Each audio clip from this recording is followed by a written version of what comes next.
ഇന്ന് പെരുന്നാളിനൊക്കെ ഉണ്ടാക്കുന്ന ഒരു കറിപ്പായസമാണ് കേട്ടോ ഞാൻ ഉണ്ടാക്കുന്നത്. ഞാനും വിവാഹം കഴിച്ചു വന്ന ശേഷം ആദ്യമായിട്ടാണ് ഈ പായസം ഇവിടുന്ന് കഴിക്കുന്നത് കേട്ടോ. ഞാൻ കല്യാണം കഴിച്ചു വന്ന് അടുത്ത വീട്ടിൽ നിന്ന് കൊണ്ടു തന്നതാണ്. കറി എന്നാണ് അവർ പറഞ്ഞത്. അപ്പം ഞാൻ വിചാരിച്ചു കൂട്ടാനാണെന്ന്. തുറന്നു നോക്കിയപ്പോഴാണ് അതൊരു പായസമാണെന്ന് മനസ്സിലായത്. അപ്പം എന്തായാലും നമുക്ക് ആ പായസം ഒന്ന് ഉണ്ടാക്കി നോക്കാം കേട്ടോ. അതിന് വേണ്ട സാധനങ്ങൾ നമ്മൾ കടലപ്പരിപ്പ്, പിന്നെ പാല്, ഇത് രണ്ടാം പാല്, ഇത് ഒന്നാം പാല്, പിന്നെ ഏലക്ക പൊടിച്ചത്, ശർക്കര, പിന്നെ നമ്മളെ പത്തിരിൻ്റെ പൊടിയില്ലേ അതിങ്ങനെ ചെറിയ കൊഴുക്കട്ട പോലെ ആക്കിയത്, നേന്ത്രപ്പഴം. ഇത്രയും സാധനങ്ങളാണ് കേട്ടോ വേണ്ടത്. നമുക്ക് തുടങ്ങാം. ഇപ്പത്തേക്ക് വെച്ചിട്ടോ, ഇതാണ് ഞാൻ സ്ഥിരം പായസം വെക്കുന്ന പാത്രം കേട്ടോ എൻ്റെ.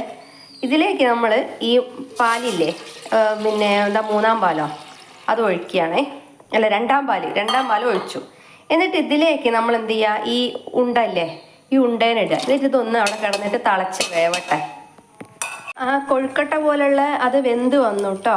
പിന്നെ ഇത് പത്തിരിപ്പൊടി കൊണ്ടാണ് ഉണ്ടാക്കുന്നത്. പിന്നെ പാല് എന്ന് പറഞ്ഞാൽ തേങ്ങാപ്പാലുമാണേ. അപ്പം നമുക്കിതിലേക്ക് ഇനി ഇത് വെന്ത് വന്നതുകൊണ്ട് നമുക്കിതിലേക്ക് ശർക്കര ചേർത്ത് കൊടുക്കാം. ഉരുക്കി വെച്ച ശർക്കര ചേർത്ത് കൊടുക്കാം.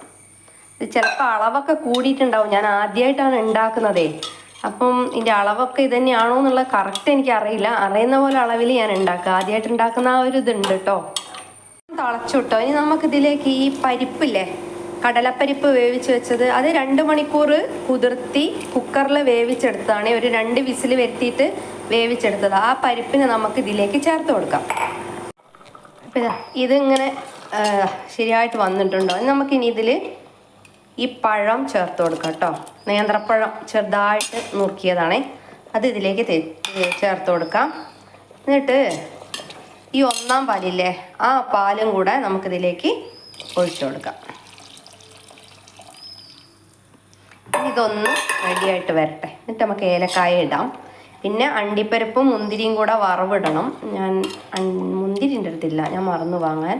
അണ്ടിപ്പരിപ്പ് നെയ്യിൽ വറുത്തിടാം നമുക്ക്. ഇതാ നമ്മുടെ പായസം റെഡി ആയിട്ടോ. കറിപ്പായസം നല്ല തിക്കായിട്ടൊക്കെ വന്നിട്ടുണ്ട്, കുഴപ്പമൊന്നുമില്ല. നീ ഒന്ന് ടേസ്റ്റ് ചെയ്ത് നോക്കണം എങ്ങനെ ഉണ്ടെന്ന് അറിയാൻ. എന്തായാലും വീഡിയോ ഇഷ്ടമാവുകയാണെങ്കിൽ എല്ലാവരും ലൈക്ക് ചെയ്യണം, കമൻറ്റ് ചെയ്യണം, സബ്സ്ക്രൈബ് ചെയ്യണം. Okay, thank you.